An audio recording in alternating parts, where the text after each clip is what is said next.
Meeting to order. Mayor Pro Tem Villasenor, will you please lead us in the pledge? Your right hand over your heart, repeat after me. I pledge allegiance to the flag of the United States of America and to the republic for which it stands, one nation, under God, indivisible, with liberty and justice for all. Shannon, will you do a roll call, please? Councilmember Garola, Here. Mayor Pro Tem Villasenor, Here. Mayor Austin, Here. Councilmember Broggie, Here. Councilmember Mendez, absent. Thank you. Okay, we're moving on to item number four, approval of the agenda. Okay, I'll make a motion to approve the agenda, but with a one change. We are not having closed session to strike out item 12. I'll second. Okay, we have a motion and a second. All in favor, say aye. Aye. All opposed, motion carries. Okay, we have two public speakers for public comments. 3 minutes, and then when you hit, I don't know who, it's Anna Marie Riley? Yes. I was going to say, you get 3 minutes, when it hits 30 seconds, the yellow will flash on. Hello, everyone. My name is Anna Riley, and I'm here to talk to you about Fillmore Activity Adult Center. As we all know, the pandemic has been tough on everyone, especially our seniors, who've been isolated and unable to participate in many of the activities they enjoy. Now that restaurants and similar venues have reopened, many are wondering why the AAC is still closed and unable to offer the same pre-COVID programs and services before the pandemic. The AAC provided daily morning coffee and snacks, hot lunches, fitness and exercise classes, health development programs, and many other beneficial activities with the assistance of the AAC staff, senior friends, and volunteers. These programs are not just important for seniors' physical health, but they are also for their mental health and overall well-being.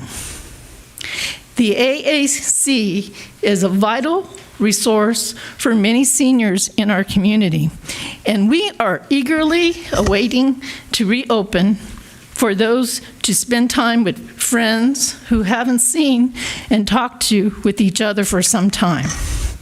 We have gathered signatures from local seniors who supported the reopening of the AAC and the return of the valuable programs and services it provides. They share a desire to keep the AAC reopen as soon desire to see the AAC reopen as soon as possible. As someone who cares deeply about our community seniors, I urge you to support the reopening of the AAC services to its full operations so that because it's so essential to our seniors' health and happiness. Also would like to acknowledge 5 of our volunteers who continue to help with the cold lunches: Aurora Doling, Virginia Garcia Adams, Nancy Gonzalez, Ray Travasas, and Orticia Coves, and Jill Wade also for helping with the Christmas decorations. We are so lucky to have a community that loves their seniors. Thank you for listening. Thank you. Okay, Monica Carell? It's me. I said it right? Yeah. I couldn't tell if it was a G or a C. She was a volunteer also. My name is Monica Curiel.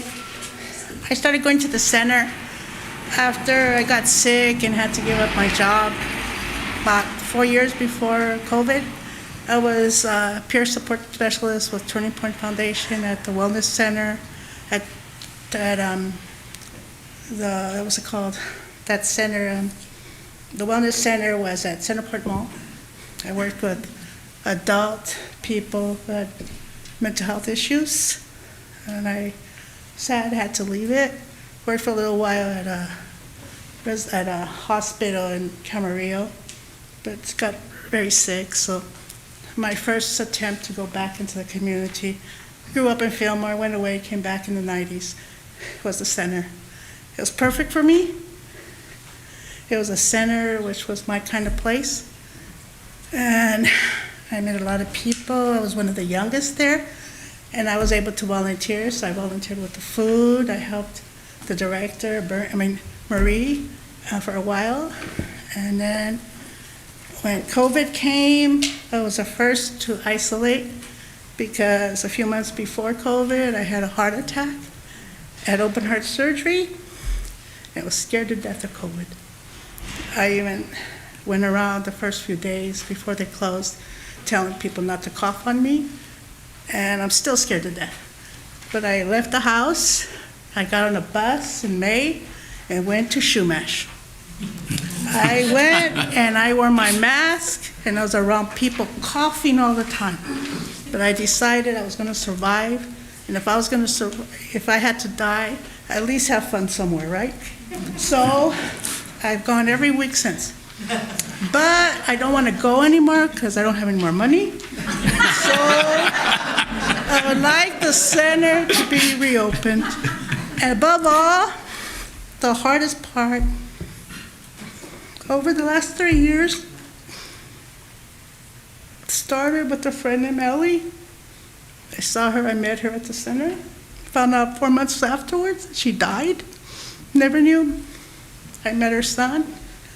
I see him often. I didn't know she died. Then I found another person I met there. Found out weeks later she passed away. The other day I found out another person passed away. People are passing away, not from COVID, but from illnesses that if somebody took care of them and actually saw them every day, they would have known they were ill. You know, I have a niece that died in November.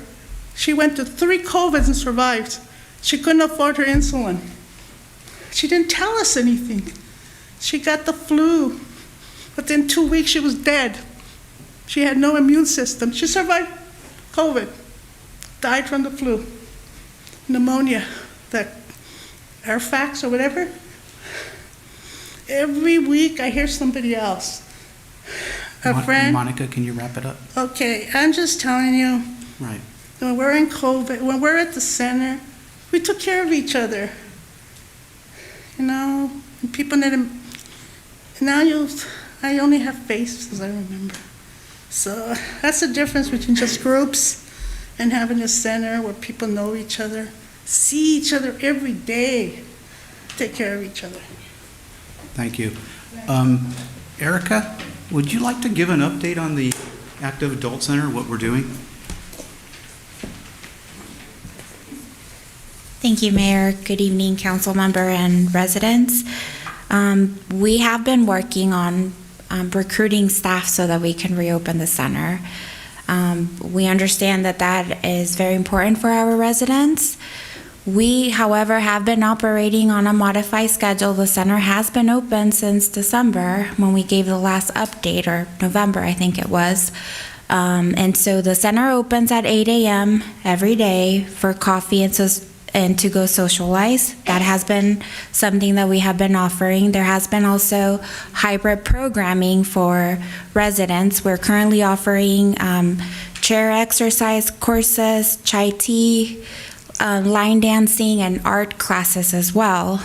Julian, who has been helping us through this transition, is there every day. He leaves around 3 o'clock or so. And so the center is open for those who would like to come and use the facility. I got a head count today from Julian, an update of how many residents have been using the center. We're ballparking about 10 per class. And I have a copy of the calendar if anyone wants to take it. when we went from operating from just the food that we're doing on a hybrid model, because again, we don't have staff that can cook, and there's certain regulations that we have to follow per grant and per county to be able to move forward. So we were doing, and we're still doing, the drive-through for frozen meals on Mondays, and then we're also moving forward with the Meals on Wheels of delivery. And so when we reopened, we published the first 2 calendars as well at the Gazette so that the word would get spread out within the community. Tomorrow we are moving forward and interviewing for the coordinator, and then we will quickly shift the following week to try to staff for the senior aid as we have received applications. It will take us about 2 weeks to just go through the background check and be able to finalize the hiring process. So we are anticipating to have someone fully on board for the coordinator the beginning of April, because we also have to get them certified through certain certifications that the county requires us to do, and we also have to do training with them before we can move forward. So that's the update that I have for you tonight. Great, thank you. We're going to move on to item number 6, consent calendar. Can I entertain a motion? I'll make a motion to approve the consent calendar. I have a motion. Do I have a second? I'll second. I have a motion. I have a second. All in favor, say aye. Aye. All opposed? Motion carries. We're going to move on to item number 7A, homeless presentation by Scott Gilman, Behavioral Health Director, County of Ventura.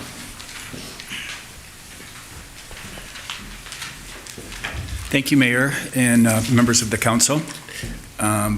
For the record, my name is Scott Gilman. I'm the Director of Ventura County Behavioral Health, and was invited tonight by Mr. Rowland to give you a brief overview of some of the services that we provide, and then just some updates on some things that are happening around homeless efforts.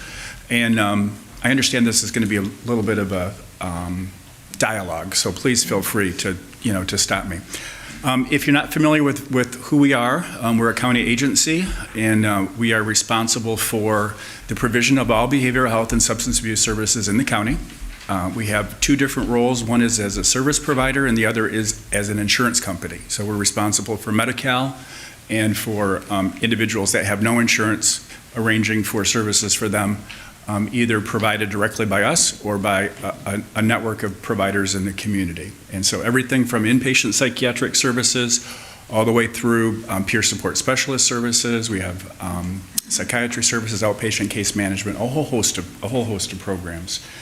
When it comes to homelessness and the challenges that we're having, this really is, our time to work on homelessness. Resources are coming at us like the best example I can give is it's like trying to drink from a fire hose. We hear that all the time. All kinds of resources coming at the public behavioral health system, at the county system. And really at a lot of different organizations looking at how to deal with the homeless problem that we have in California that's growing. It's growing exponentially. And we saw throughout the pandemic the issues around racial equity and how the pandemic definitely had a significant impact on some of our disenfranchised populations, and also ended up with many people being homeless because of multiple people living in a household needing that income to support the household. Somebody loses a job, somebody gets sick, and the family ends up dealing with homelessness. So we're working on a variety of different programs right now. The big thing that we're involved with, though, is our role of providing treatment to individuals and how the law works. And so frequently, the general public will call and I'll just use Mr. Jones on the corner. Mr. Jones on the corner is having some trouble. And why can't something be done? And so the answer to that is very complicated. There's a variety of different laws that govern how people can be picked up. We call it 5250'd, involuntarily detained for 72 hours. And then for an additional 14 days. Until today, the maximum amount of time that we could hold somebody was a total of 17 days. That was all that we had. If they weren't stabilized at that time, adjusted to their medications, the revolving door would start. they would get sent out because legally we couldn't hold them any longer unless the hospital initiated a conservatorship and it essentially limited their rights. And so that didn't always happen. And frequently the time frame to get the conservatorship hearing, it just couldn't happen in a timely fashion. I just came from the Board of Supervisors meeting, and they just passed Resolution 5270, which will allow us now to keep individuals for an additional, for 2 additional 30-day stays. So we're very happy about that because it was frustrating for all of us to have to have individuals discharged before they were ready. Law enforcement probably is the most critical of that situation happening, where law enforcement would write a 5250, take somebody to the emergency room, and the individual frequently was back in the community, back at the encampment before law enforcement was back. And so that was legal problems. So locally, our board passed that resolution, so we'll have an additional 60 days. It still doesn't solve the issue of the definition of grave disability, though. Somebody can be in the community and having significant problems, but we have to prove that their grave disability is the result of their mental illness. So not developmentally disabled, not a result of aging, and it's a very, very, very high bar to establish somebody as being gravely disabled and to hold them against their will. The governor has introduced the concept, if you haven't heard, of care courts, and so this issue, how to deal with homelessness and mental illness, is being actively debated right now with resources. The good news is, we have the resources to pay for this when it gets figured out. The way that the care court works is individuals from the community could petition the court, and the individual would go into the court and establish a care plan for a period of 1 year. And if they followed that care plan, then no issues would happen. But if they didn't follow the care plan, then it would be a faster track to a conservatorship. And then, again, individuals that have severe mental illness or severe addiction problems don't typically raise their hand when we walk up and say we want to go into treatment. So the whole issue of involuntary, or the ability to lock somebody in a facility for treatment, is front and center of the debate right now. The disability rights advocacy groups came together, filed a lawsuit against the state over the care courts, and the governor's administration has just filed, it's very late in the day, I'm sorry, a response to that. So the arrows are flying back and forth. Both the disability rights advocates and the governor's administration are making incredibly powerful arguments for why we need to do something and why we shouldn't do something, from the right side. Once that's sorted out, we'll go to work on implementing it locally. We've been talking to the district attorney, the prosecuting attorney, and the public defender, sheriff. A lot of us have been following this very closely, and we'll be forming a local coalition to figure out how we're going to implement care courts in Ventura County. I think from the city standpoint, the big thing that would be helpful is shutting the spigot off. So when you look at the homeless population across the county, across the state, there's really a lot of different categories, and typically people will clump them all together. There is a group of individuals that are late-stage alcoholic, late-stage drug abuse, severe schizophrenia, and those are the individuals that we have to deal with through our system, through an involuntary system. But there's also many individuals that don't have mental illness, that just fell through the cracks and ended up, because of pandemic, because of loss of work, as I said earlier, that really are in trouble and would welcome help. One of the issues we have with our homeless individuals that have been in encampments for 15 years, we work hard, we work with the housing community. We can take somebody from an encampment, take them across town, put them in a nice place, and it doesn't work out. The reason it doesn't work out is the same thing that happens for all of us. All of our friends, all of our supports, all of our social connections are on the other side of the community, and that's where they would rather be. It's also very dangerous. We've had several instances across the state of individuals who were taken out of homeless encampments with severe drug addiction issues, put into an apartment, and they died of an overdose. There's nobody there to watch them, nobody there to help them. And so all of those things are part of the system that we're trying to build right now. The last thing I want to mention is this year, VCBH will be working on building out a pretty robust crisis response system, a non-law enforcement crisis response for behavioral health.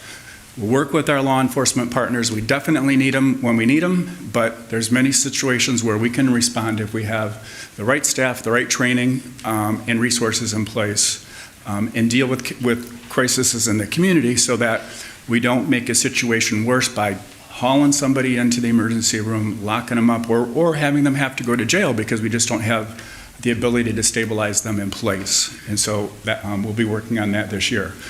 We're also working with local developers on building more beds. We need more beds for treatment in the community.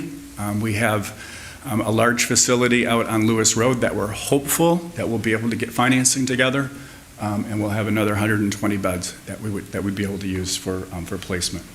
So that's just a general overview. Homelessness is such a huge topic, all the way from affordable housing, to wages, all the way through it goes. So I just wanted to give you a little snapshot and participate in a conversation, answer any questions that you have, and I'll ask Mayor or Mr. Rowland, should I sit down? How do you want this to work? I would just open it up to council to ask any questions they have. Thank you so much for your presentation. It's, excellent to hear that there's movement both at the county level and at the state, right, to look at this problem from different aspects and really try and get those that I think are most at risk to the rest of the community and to themselves, right, off the streets. My question is about leaving an area. We've heard locally, and I know our chief has let us know, and others, that our homeless that we have here in Fillmore, those are particularly, hopefully right now they are not down in the Santa Clara River and they're able to go somewhere else, but that they've got connections to Fillmore. Mm-hmm. That, they basically just worn out their welcome with their family, with whoever, and, and also on top of these different, maladies that they have. And that they wouldn't want to go out of town for treatment. I mean, one, they're already very service resistant, and two, out of town. Do you find that is true? Like, do you see that if you take basically a homeless person out for whatever it might be for treatment, that they will kind of come back? Or has there been, I guess, very good instances of some sort of treatment very local to them, where, again, like you're saying, they have their support system not far away? So if you could speak to that. Yeah, ideally, as we build our crisis response, we need more homeless outreach activities as well. And so, one of the models that works really well is through a mobile medical service, backpack medicine, that the county currently operates, and really just getting out there and trying to gain some semblance of trust with the individual, deal with the medical issues that are happening. One of the real ahas that a lot of us saw was when we opened up the shelter at the fairgrounds, and a lot of the folks that came in there that were homeless had really serious medical issues, open wounds and a variety of issues that the health department was actually able to bring some physicians in and help. So there's different ways to connect with people. Trust is a big issue, and it typically doesn't happen on the first time, but if you have a unit that goes around and is present and can help with some medical issues or some psychiatric issues, that tends to work out best. And you're exactly right. As I said earlier, there's safety in the local community and protection, from each other. So it's a huge issue. It's a huge issue. I have just one more follow-up now on sort of another population of homeless that you alluded to, and that is those who, for whatever reasons, pandemic, loss of job, medical issues, are really just hanging on. They're staying in a garage. They're, maybe out here. I know we've got a lot of warnings out to our community about RVs or just, truck, people sleep in their cars. Yep. So for the services that the county offers, and those people who you would think would, just want to jump at that, are those connections being made? And how could we do a better job of that in Fillmore to connect to those folks? Yeah, through the Human Service Agency, that's where a lot of the emergency housing, emergency funding is available to help folks. Behavioral health, we're really more on the treatment side, I know my colleague Melissa will be happy to, provide some information. But yeah, that's the other population, that I think needs a lot of assistance. The thing to keep in mind that I've stumbled into over the years with a lot of homeless individuals is pride, and not wanting to take a handout. I was dealing with, I'm only 5 months old in this county, but I was in other counties for 30 years. And I remember dealing with homeless individuals in cars that were elderly, and because the rent had gone up, they couldn't afford it, but was not going to take, government handouts and would rather sleep in their car, than take assistance. And so we have to deal with strategies to deal with individuals who have very strong work ethics, very strong sense of pride, and not wanting to have a handout. And so different strategies to deal with those populations. Thank you. I have a question. What have you seen, or what would you recommend as a way to increase the outreach through just the local community? You have, like you said, mobile medical units, but to either educate our locals or families who already know that they're dealing with somebody who's homeless or is struggling, like Christina said, because we've seen at least one example that I know of in town of somebody who just had an attachment to somebody who they connected with, and they were able to get connected with family and were able to reunite that way. And I think a lot of that the efforts come from like what you're talking about. Yep. The trust, the ability to get behind like whatever barriers are there from receiving help. But is there plans from the program, from your perspective, to get the community involved outside of just putting people in the community? Different parts of the county have different programs. What you were talking about, family reunification, I think is something that we're not currently working on, but is something that I've heard was being done in another community with some pretty significant results. Teens or young adults that left might have ended up here, and when folks got to talking with them, I got to know them, really did want to go back home. But they needed somebody to bridge that gap. They needed financial resources to get back home, wherever that might be, and also somebody to facilitate sort of a treaty, if you will, in those circumstances. And so those are the sorts of things that I think, the community like Fillmore could work on, if you have those situations. But when it comes to the individuals that the Care Corps is designed to go after, or that's where we really have to work with law enforcement. We can work on with coalitions, outreach coalitions, where the magic happens is when we come together with law enforcement, behavioral health, the medical community, the hospital community, and we really look at developing individualized plans for folks that are in the community before we bring them into the hospital, so that we have a home, we have a place for them to go when they're done with treatment. So often, under the current system, we'll bring somebody in, 5150, able to get them into a psych unit, get on medications, stable. There's no place for them to go, once they're done. It's back to the street. So I guess the gold seal is to have that whole plan put in place before law enforcement says, all right, you're not going to take that candy bar this time, you're going in, we're going to 5150 you. And then we have a very well coordinated, organized plan so that we don't just simply revolve the door. As a bit of a follow-on, you had mentioned the care courts. Those sound like they're well under good debate before they're implemented. But sounds like the resolution from the county is able to be implemented at this time.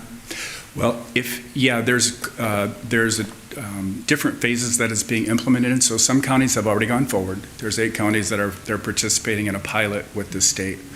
And then come July, the second group will start. But we're waiting to see how the legal issues work out. But then we'll be up and running. What it's going to look like yet will depend on the outcome of any changes or compromises that have to be made. Thank you. Yeah, with regard to the care courts, so you said that some counties are already up and running with it. Do you know offhand what counties those are? You know, I was afraid you were going to ask me that. I don't, but Okay, I could get that to, Yeah, I can to find Mr. out. Rowland. I kind of want to track what's Yeah. happening there to see how well that's working. Yeah. And then, might be out of your purview because you're talking about, the healthcare aspect of it. But can you address a little bit for our audience and for the citizens that are watching from home, the effects that the Boise and the Grants Pass cases have had on tying the hands of local municipalities on how to handle the situations where we have people that do not want service, they just want to live in the river bottom or, live in their tents, and they do not want service. Yeah, that's the root of the problem, is what legal interventions can we put in place for folks that are refusing? And that involves, typically, we'll have to involve a conservator, and dealing with some of the rights that folks have. The problem, though, that you'll hear even from the public guardians and the conservators is, what am I going to do if that individual refuses? We are able to put individuals in locked facilities if the conservator says so. But if somebody is not meeting that grave disability definition, then legally, at this point, there's not much we can do. And that's what the care court's going after. And those are two cases that came out of the Ninth Circuit Court of Appeal, the Boise and the Grants Pass, that prohibit us from saying to people that are living in tents, you can't live in a tent. We can say you can't live in a tent in front of City Hall. Right.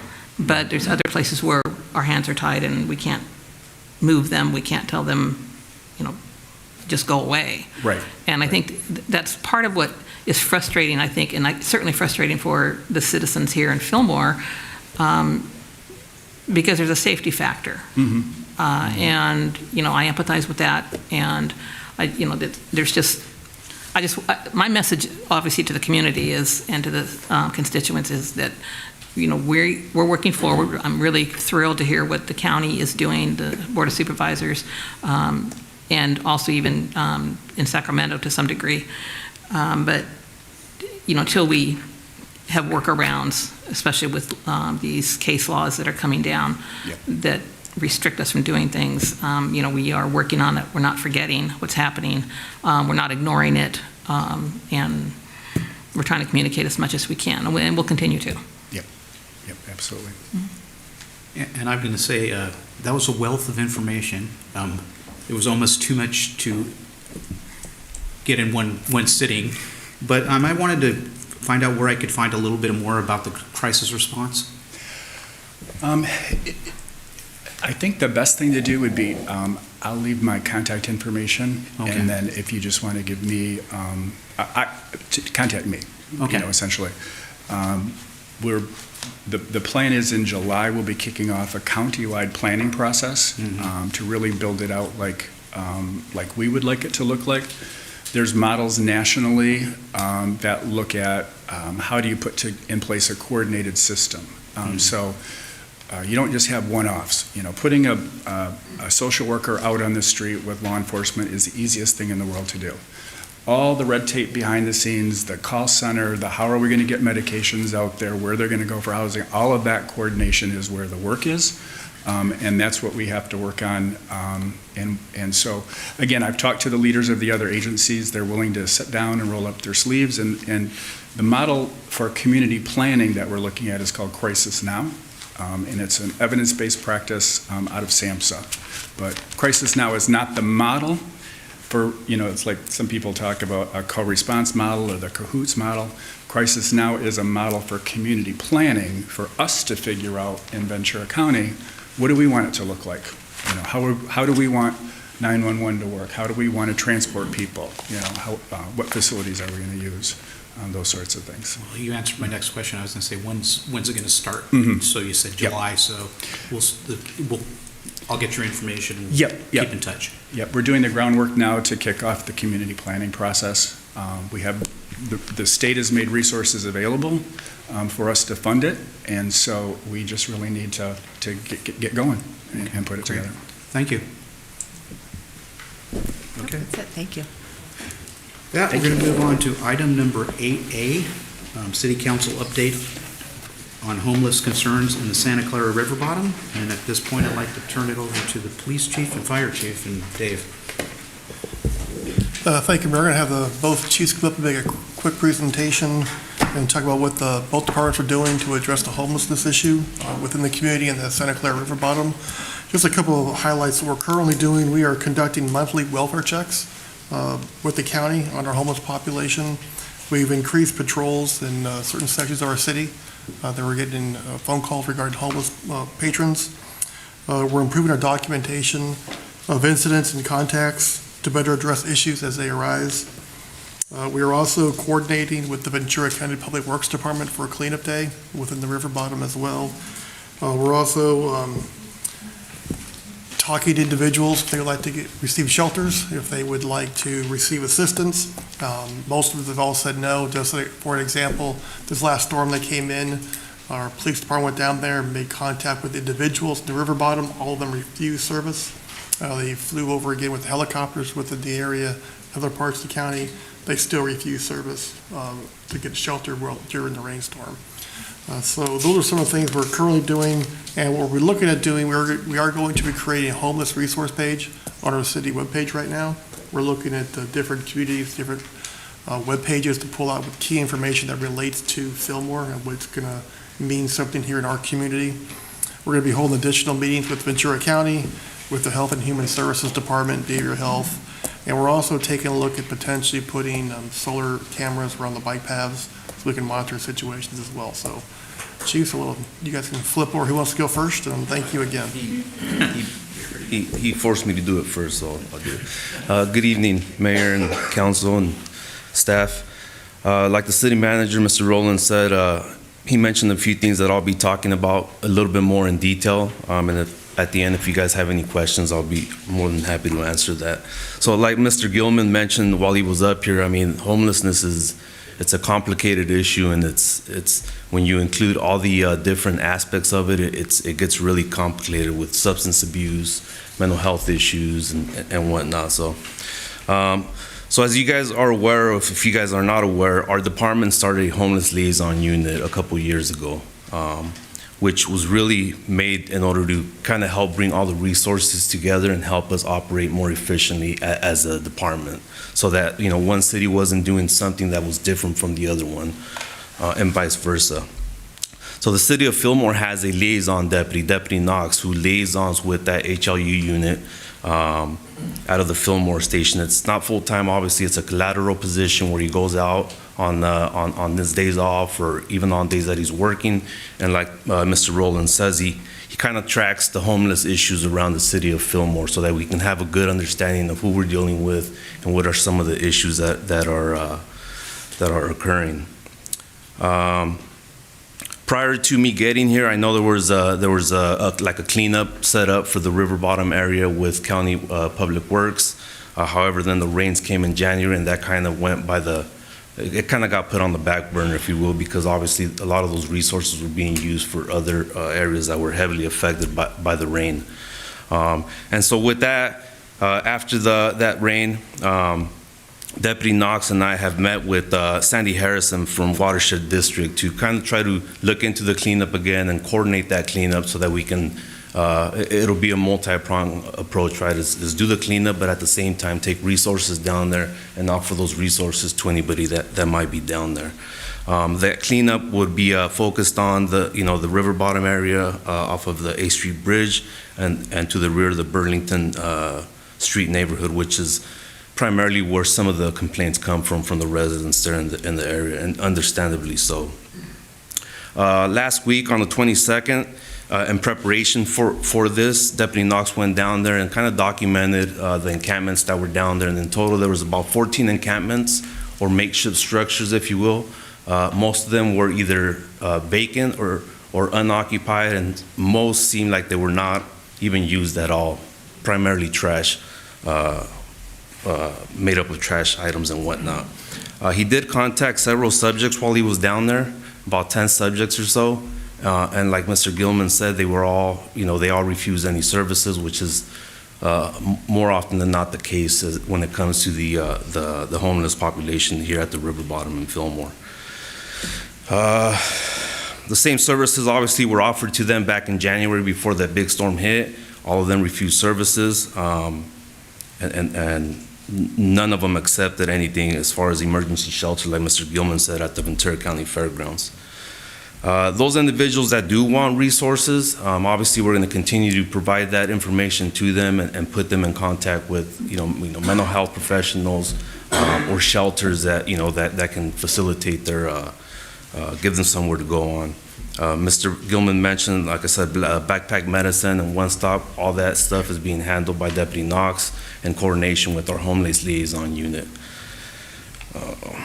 So Deputy Knox, like I mentioned, he monitors this homeless situation and updates us every a couple of weeks, and he actually drafts a document every month for us so that the whole station is aware of who we're dealing with, so that we're not, so we're being efficient and we know who's being offered the service and who is not.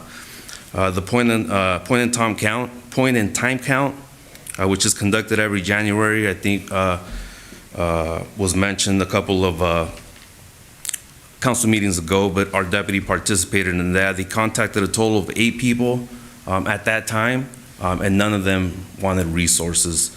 Obviously, it's, as you guys are aware, the vulnerable population kind of moves around, so it's really hard to get a grasp on exactly where people are, because they do tend to move from time to time, especially with the river bottom and the rains. We can say their camp is here today, and then with the rains, they might have moved, somewhere else. So it's kind of difficult to document and keep track of that. As far as any public safety concerns on our end, I can tell you that somebody's housing situation has no effect on what we're going to do. As far as I'm concerned and my station's concerned, is we're going to take a zero tolerance approach to any criminal law violations that they're committing, obviously, right? Keeping in mind, like council member, you mentioned the Boise, Martin B. Boise and Johnson Grants Pass. They are lengthy cases, they are complicated, and they do kind of put restrictions on what law enforcement and specifically the city can or can't do, or what they might want to do because of the legal aspects of it. But with that said, like I said, any law violations, it's not like you get a free pass because you're homeless for criminal law violations. So we'll continue to monitor that and take law enforcement action as needed. In addition to that, our deputies have been directed to increase patrols on Burlington Street and the surrounding areas, maintain a high visibility, so that we're out there being visible, and at least the residents get that comfort of, hey, we're monitoring the situation, we're patrolling the areas, and we're going to do everything we can to kind of give our residents their peace of mind. Deputies will continue to offer resources again to the unhoused individuals in hopes of getting them off the streets, whether it be transitional housing or any kind of medical resource that they may want. Again, the big struggle really is getting these people to accept the resources and kind of do it. And I think the few times that I'm aware of it, like Mr. Gilman said again, is we do take them to to those resources, and they come right back, because the vast majority of the homeless population here in Fillmore do have ties, like you mentioned, to the city. And quite frankly, they're if they do get some kind of treatment somewhere, they're likely to come right back, because this is where they live, this is who they are comfortable with. Every once in a while, we do have the odd occasion where we do have a homeless person that's not from the area, like we did a couple of weeks back. But that is, it's not very common, if you will, here, like we do in other cities. We're kind of isolated out here in a way that we don't get the vagrants like we do in some of these other more populated places. Like Mr. Rowland says, we're working on improving documentation on our end of unhoused individuals in order to better address issues that arise. Using mapping systems and documenting the context on our field interview cards. This way that we have a better understanding, again, when we do deal with somebody multiple times, we have that documentation, and we can kind of start getting an idea of what they're involved in, what they're into, and then we can kind of coordinate resources accordingly that way. We're going to continue to monitor and identify trends concerning involving homelessness populations and do everything we can, again, work within the framework of the case laws that we got to deal with. It's a touchy, those case laws are, in a nutshell, they talk about criminalizing homelessness, right, which we're not trying to do. If we go arrest somebody from the law enforcement side of things, it's not because they're homeless, it's because they're, violating some kind of criminal statute. So, and then just in closing, I want to reassure all you, the members here and our community that we do take these issues serious. We are going to address any concerns that are brought to our attention. We do encourage the community to call when they see suspicious activity or they think there's a crime being committed. We will respond to those, obviously, and we'll do everything we can to help kind of calm everybody. And just know that we are taking steps and working with the city officials, county officials, and trying to do everything we can to kind of manage the whole homeless situation here. So with that, if you guys have any questions, I'll be happy to answer. No questions, Chief, but just wanted to say that as a resident of Riverwalk, talking to neighbors, we have noticed that they increased patrols around the neighborhood, and do appreciate that. So it is noticed, and I know several residents who've said, thank you, thank you for doing that. Thank you. Okay, and also just want to note that I was part of the point in time count with deputy, and I was very impressed by when I went back to the station, because of course we were looking for who was out. It was just after the rain, so we didn't have as many.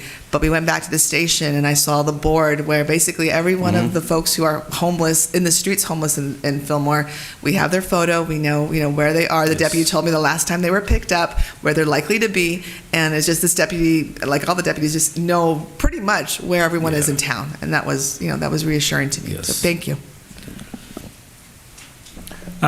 I was curious whether or not there was interest from the Sheriff's Department to have a conversation with, directly with the community members there in near Burlington Street.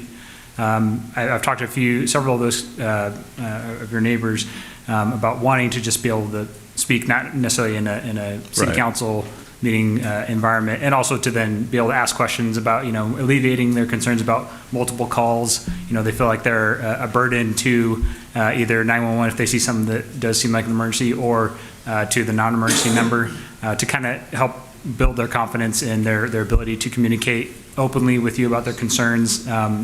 It's not, I think, because there are barriers, but just because they feel like they might be a nuisance with multiple reports. So is there any consideration about having that kind of a conversation in Burlington?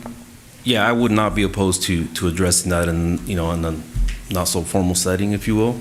I'd be happy to answer questions or set up something with the neighborhood there, and yeah, I mean, I'm totally good with that. I think that'd probably be something that I'd like to see potentially added as an action for the city going forward as we continue to build our response to the current situation. Yeah.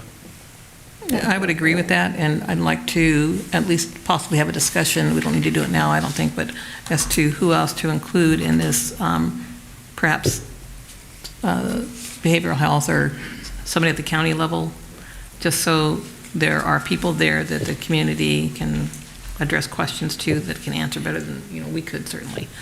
So.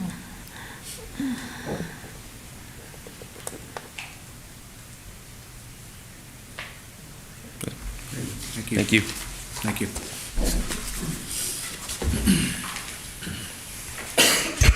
Good evening, Mr. Mayor, council members, staff, and residents of Fillmore. I'm just quickly going to address the fire aspect of the homeless situation, primarily in the Santa Clara River. We routinely respond out to Santa Clara River on reports of smoke, fires, that residents and bypassers on Highway 23 there see, and they call them in out of concern. We probably respond maybe 3 or 4 times a week. About 75% of the time, we're able to locate the fires and talk to the homeless there and deal with this situation. The other 25% we're unable to locate. The majority of the time, the fires are either warming fires, campfires, or they're cooking fires. Both of those are legal if done safely in the city out there in the river bottom. But if they start putting up smoke, if there's a smell that's bothering residents, in essence, if it's a nuisance fire, then we will address that. And if it's a nuisance fire, then we have the individuals put the fires out or contain them to where there's no longer any smoke or any visible issues for the residents or anybody else. So we definitely encourage our residents to call in. We definitely encourage them to listen to our dispatchers when they're describing the situation that they're seeing. We did have a large fire. Everybody who lives in that neighborhood was aware. In the fall, we had a large fire that burned a couple acres, and a lot of hot black smoke, a lot of embers, and it was of concern. For the most part, in the winter, this time of the year, that the amount of the wildland fire aspect is minimized. It doesn't mean that, again, there still can't be some smoke or some smell that is of a nuisance. As we go into the springtime, we still see that the wildland fire potential is low. As we go into the summer, it'll start to increase, and then as we get into the fall is when our big concern is. I know that residents may be concerned year-round of the fire starting the river bottom being a hazard to their home. I can reassure them that this time of the year and other times of the year when it's wet, that the fire potential skipping to their homes is low. There are some areas to the east of the Santa Clara Bridge that is probably our biggest threat potential to any type of embers going into any of the homes. That is an area that's high in old age bamboo, the arundo. That is probably the most flammable vegetation that's in the Santa Clara River is the arundo. It is an invasive species, and there's quite a few organizations that are working together to try to eliminate the arundo pretty much in all of California, in all the watersheds. There is, in one of my meetings this past week, I just found out there's an organization in Ventura that's dedicated strictly to arundo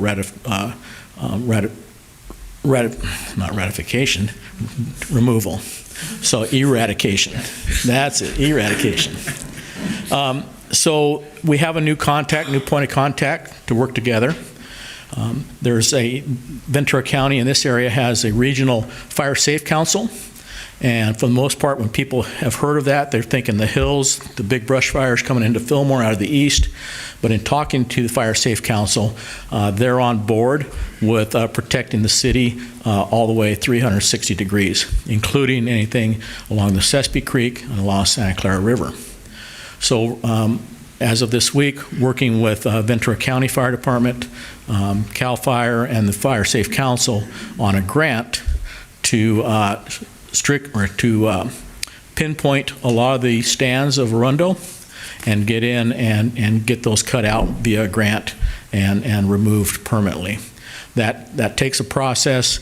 Usually after the grants are awarded, it's still another year or so, but we're definitely addressing the issue of the flammability of the vegetation in the Santa Clara River. Let's see, one of the other things that we are concerned with the fire department is obviously our medical response. We want to make sure that we can respond to any of the individuals that are out living in the river bottom and also looking at their overall health. We want to make sure that if there's any, any type of contagious disease that's around the city, whether it's a flu, some of the coughs, and other contagious diseases, we want to make sure that those residents or not residents, but the individuals living in the river bottom are taken care of also. We know that there's a concern, and like I mentioned, about some of the vegetation around the bike paths. One of the things that we're doing, we're working with Public Works, is trying to alter the vegetation that's along that bike path there. There's a lot of vegetation that's overgrown, that's ornamental, and we're going to be removing some of those ornamental stands of brush to allow it to be more open. And again, on the fire aspect, we hope to clear out a lot more of the brush along the bike path, just so it's a little bit more safe for wildfire, but also for anybody who's using the bike path. I'm available for any questions you may have. Any questions for Keith? Yeah, Chief, so if the biggest concern about, or there's not much concern about fire during the winter months and into spring, but when it does start to warm up again, it's understandable that there probably would be fewer campfires set up because the weather's going to be warmer. But what would you tell the residents or recommend for them during those warmer months? Saved by the bell. Perfect timing, huh? Yeah. I'll have Lalo answer that for you. See you later, Keith. So one of the things that we always stress is more diligence during the fall months, during the Santa Ana's conditions, and that diligence includes reporting anything that they may see as a potential hazard, whether it's power lines, trees in the power lines, or in this case, man-made fires in the river bottom. So we just obviously would tell the residents to keep calling in like they have been. Definitely one of the things that this expands to is individual homes. That yes, we can respond out to the river bottom and so forth, but if we do the due diligence around our own homes, keep our homes clear of any potential targets where hot ember may fall into, then that will also protect us. That's again, as we get into spring and in the weed abatement season and so forth, we'll be doing a lot of public outreach, a lot of reaching out, and we're going to have some cleanup days. I know we have one on May 6th, Saturday, May 6th, for anybody who wants to bring any type of vegetation that they want to cut around their homes. It's a good chance to remove any palm tree fronds and so forth. But just being due diligent around their neighborhoods and not afraid to call in anything. We will, now that we have an established potential problem for fires in the river bottom, we will be establishing routine fire patrols also. And again, it's most of the individuals out in the river bottom, they're educated enough, they know fire safety, and we're definitely going to put together an effort to educate those individuals also. We don't want to see anybody there hurt. There have been homeless encampments that have caught fire with burn injuries to individuals, and we want to make sure that they're, like you would for home fire education, that we educate those individuals also.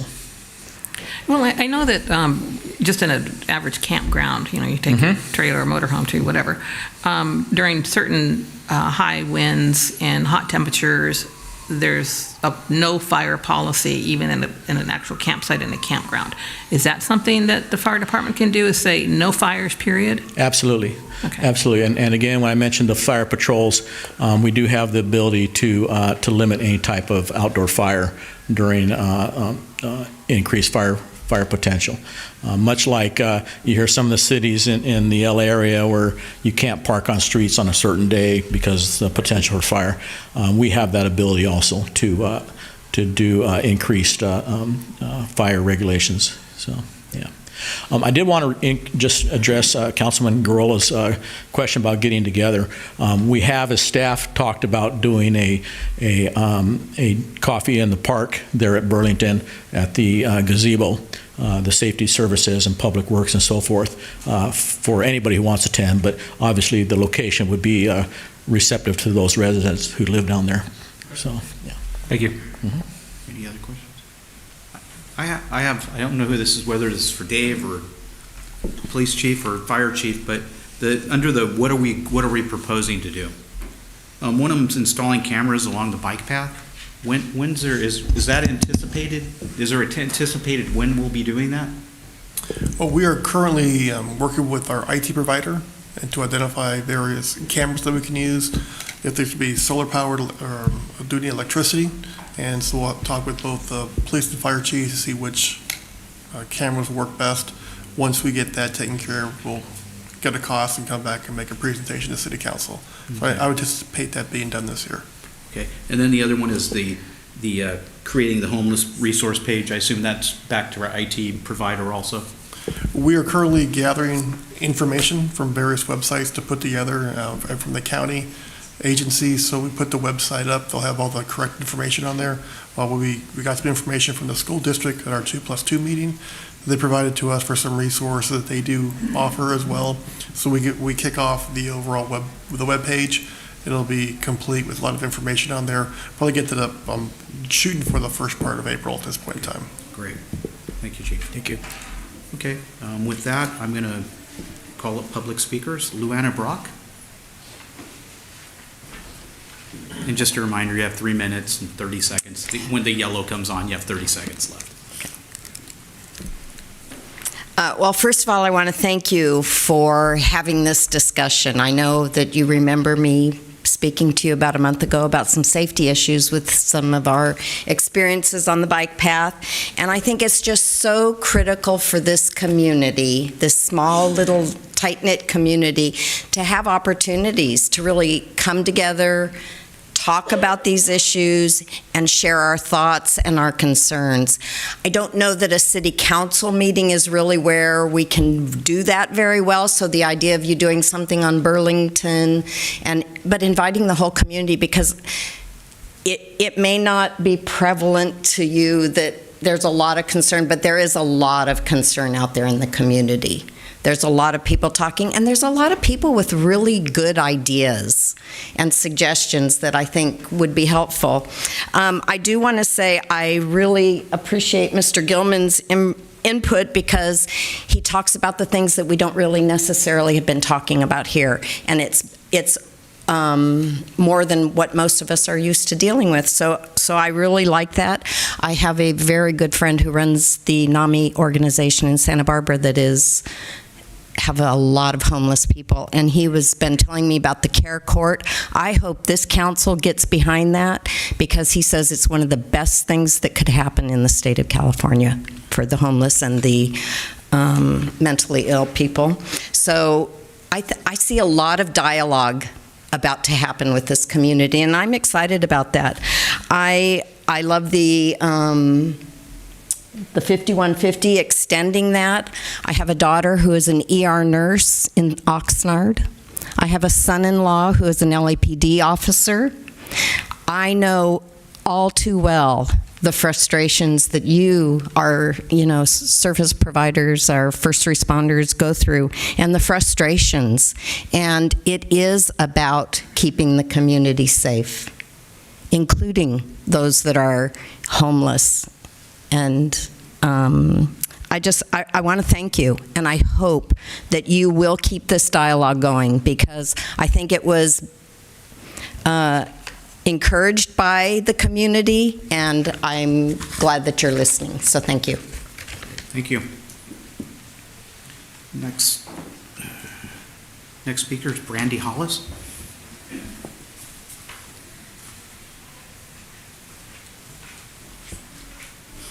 Hi, you guys. How are you? I wasn't planning to speak tonight, but I did want to address a couple issues. Some of you are aware, some are not, that I have been currently working with Project Understanding on our streets here in Fillmore. We've actually made a lot of contacts with the current homeless population. We have housed people, placed them in beds, transported them ourselves. Off the street. My car has been used for transportation in the last few weeks, so scary or not, it is happening. I know there's a lot of resistance for anybody carrying a card, if that is from behavioral health, if it's from the police department, if it's from the fire department. They're not really interested in talking to them or accepting services.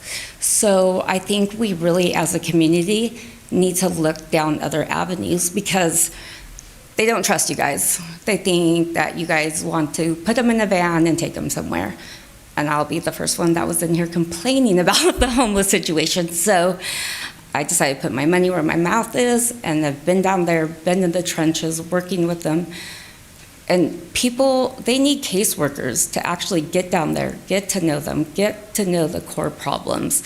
It's not just, hey, I'm homeless on the street, or hey, I want to be homeless. Even the people that are telling you, hey, we want to be homeless, they still really don't. There's lots of them, they don't. They just don't know how to articulate what is really going on. There's a female, and I want to be homeless, I want this and that. Okay, well, Brandy, now that I saw you get this guy into bed, the real issue is my boyfriend. We need to go together, and it's almost impossible. So being able to work those things out with them is what our community needs to do. So I've asked Project Understanding to come here and see what they can do. Another problem is most of the places we can take them, like the Salvation Army, where they can go into a long-term treatment program, learn job skills, be able to come back to the community in a successful manner. They need things like a TB test to be cleared, a clear COVID test. You can't get that in the drop of a hat in Fillmore. I can take them in my personal vehicle to Ventura for a pop-up medicine date in a parking lot that a doctor's doing, but can we get it in Fillmore? No, it's practically impossible. And a lot of people have seen me walking up and down the streets with the homeless, trying to get those things obtained for them. And even just as someone, for an example, Ray Galvez hopped in the car with me to be my safe ride since he knew the homeless man and was able to watch the whole proceedings and how long it takes and how scary it is. And it's a lot. It's not something that happens in 5 minutes. It's not something that's necessarily going to happen with behavioral health. We need people who are trained and that they can trust to come in and talk to them. Okay, thank you. Anybody else want to speak on this item? Okay, seeing none. Any discussion between the council? I really think the only thing I'd like to reemphasize, and it's apparent by our public commenters, that our efforts, I think, really do need to be aimed at getting our local residents connected to resources so that they're best able to respond to those people they come in contact with when they either may not know what to do or who to connect with, so that don't feel like they're on their own when they want to help. That's probably one of the biggest, I think, deterrents, is just not knowing what to do, like having the feeling that you want to help, but not knowing what to do. And I think that's, the county resources, all of that stuff is fantastic to have, and those people can come and they're experts. But we need to make sure that they are prepared to educate our locals, because we're not experts, but we can help connect them.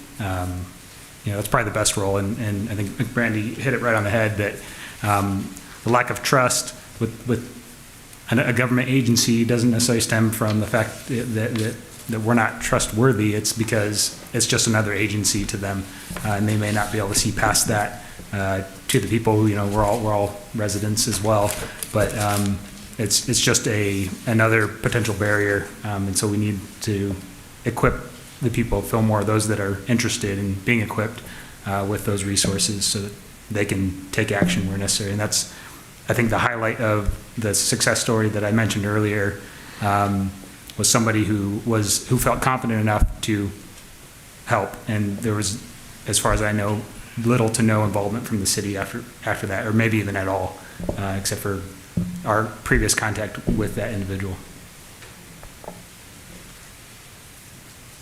Any other? Do we have to is this just a presentation and no record, just a presentation, no motion, nothing? Okay. Any other discussions? Yeah, I just wanted to add that I'm really thankful to the constituents, our community who reached out to us and really brought this, and I think Luann addressed this, that this dialogue is happening because we're getting communication from the citizens, and that's really helpful. And this started actually back while we were campaigning, before I was on council, where I started hearing from everyone and about their concerns about what was happening with the homeless. And, we see it all over California. And from that standpoint, we are blessed in that, we don't have the situation that Oxnard has, or that, some of the other larger communities have. We don't want it to get that way. So I do appreciate the input that we receive from the citizens on your concerns about this issue and any issue that concerns you. So thank you very much. Yeah, thank you. And I'll also just add that in hearing from our residents here today, it really popped into my head, and also from our city staff, that there are more than one way to address issues, right? There's more than one way to do a good thing, to try and help our homeless. So appreciative of the efforts of local folks just out of the goodness of your heart, trying hard to do that, and appreciate, again, the connection with our law enforcement, with our public safety, and of course with behavioral health. And I think, as we start to do, I'm really encouraged by this idea of the community planning. And I hope that this planning effort includes the local residents who are trying on the ground to help. So, encouragement. Thank you. And I mimic all my other council members. I appreciate all the input from the public. And with that, we're going to move on to item number 8B, amendment number 3 to the Santa Clara River Watershed Bacteria Monitoring and Reporting Program Memorandum of Agreement. That's a mouthful. Good evening, esteemed Mayor, Mayor Pro Tem, City Council, and residents. I will keep this brief. You have a full report in front of you or available on the website. I'm going to highlight for you. This is an amendment number 3 to the Memorandum of Agreement, or MOA, among six different agencies. Now we have Fillmore, Oxnard, Santa Paula, Ventura, the County of Ventura, as well as Ventura County Watershed Protection District, that are all partners in this MOA. To provide equal cost sharing for the Santa Clara River Bacteria Monitoring and Reporting Program, and this amendment number 3 would extend the program by another 2 years. So quick history. Ever since 2016, we've been participating in this cost share agreement, and it provides for required stormwater quality monitoring and testing in the Santa Clara River related to the bacteria TMDL. So what we're testing actually is like fecal coliforms and its water quality, because we have maximum loading for indicator bacterias in the river, and that's what this monitoring is for. And it's actually done a good job in establishing a record of what that's looking like. And then in 2017, we had amendment number 1, where the scope was modified because there was another plan approved, and we added more outfall monitoring in the lower Santa Clara River to the MOU with amendment number 1. And then in October of 2021, the MOA was going to expire, but the monitoring requirements were still required, so we did amendment number 2, and we extended the agreement 18 months, and that's at the point where we went from a 5-party agreement to a 6-party agreement, because we added watershed to the cost share, which was good, because then that helps break it 6 ways instead of 5. And so this amendment number 3 is needed because now, per amendment number 2, it's set to expire again in March of 23 if we don't do something. But the regulations still remain, and we are required to perform this monitoring.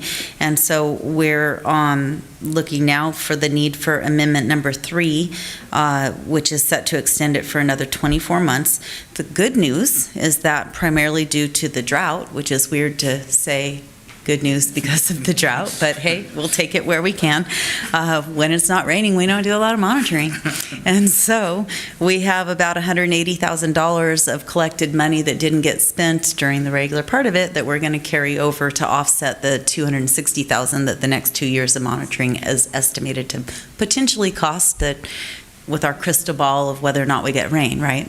So now we have just under $80,000 that we need to split 6 ways over the 2 years of the MOU. That equates to about $13,200 annually for the city of Fillmore's share, and we'll be budgeting that in our stormwater funds. And I'm recommending that we approve this MOA that will keep us in compliance with our TMDL regulations. And that's my report. I'll entertain any questions. Any questions? Yeah, two.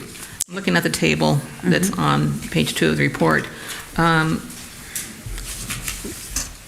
The administration fee goes to what agency? Who's the recipient of that? The County of Ventura administers it on behalf of all parties, and they Okay. do all the work and the footwork, and that administration fee goes for their staff to manage the MOA and the monitoring and the coordinating and all of that. Okay.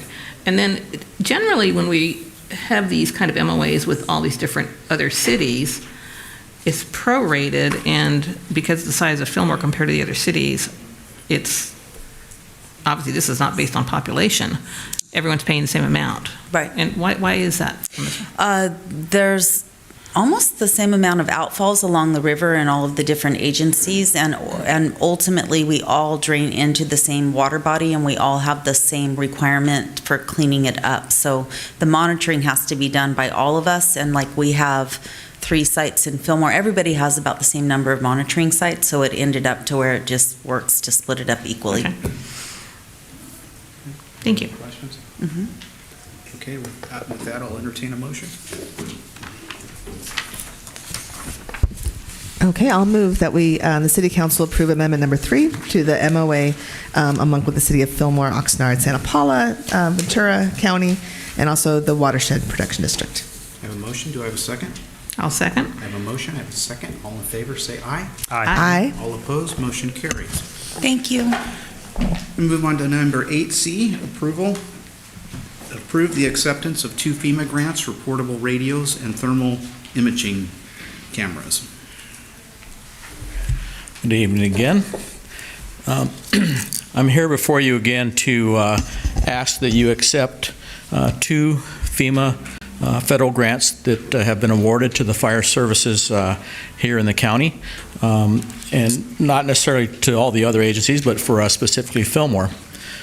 As I mentioned on one of the previous presentations, we've, as the fire services in the county of Ventura, that's Ventura County Fire District, Ventura City, Oxnard, and Fillmore. We routinely go in to apply for grants from the feds. In this case, this is a FEMA Fire Assistance to Firefighter Grant, AFG. There are 2 grants that have been awarded regionally. One is for fiscal year 2020, and that is for portable radios. I was going to bring up a radio, but I think everybody has seen radios, and we want to make sure that you're comfortable with what you're accepting. We heard it. Yeah, so we hear them all the time, don't we? Yeah. So we've been approved for 10 portable radios for right around $20,000. There is a match to that, which is 10%, so that a total purchase of or award of $22,575. Again, 10% of that would come out of our current budget that we have budgeted for communications in our fire budget. The second grant is again a Assistance to Firefighter Grant, AFG. That's for fiscal year 2021. And that is for thermal imaging cameras. This is what I brought up in front of us. This is a thermal imaging camera. It costs around $6,000. It is used for a wide variety of use in the fire service. These were first, it was all military technology that was first used to be able to find a warm body in cold smoke or just in a smoke-full of house. These are so sensitive now that they're not used just specifically for finding bodies in structure fires. Thank God in Fillmore we don't have that many structure fires, knock on wood here. But they detect temperature differences. We use these quite a bit on vehicle accidents where there's been victims that have been ejected from vehicles. We're able to go out and search the area to make sure nobody else has been ejected. We can tell the temperature of a barrel of unknown substance. We can look up and down the barrel, and you can tell what the level is in the barrel, the temperature. We use them, again, it's endless means for the use anytime you're looking for something for a temperature difference. So we're looking for to purchase 3 of these. Again, a little over $6,000 a piece. The total grant awarded to us is $18,751 for 3 cameras, and our match of that is $1,704, which we have in our furniture and equipment budget.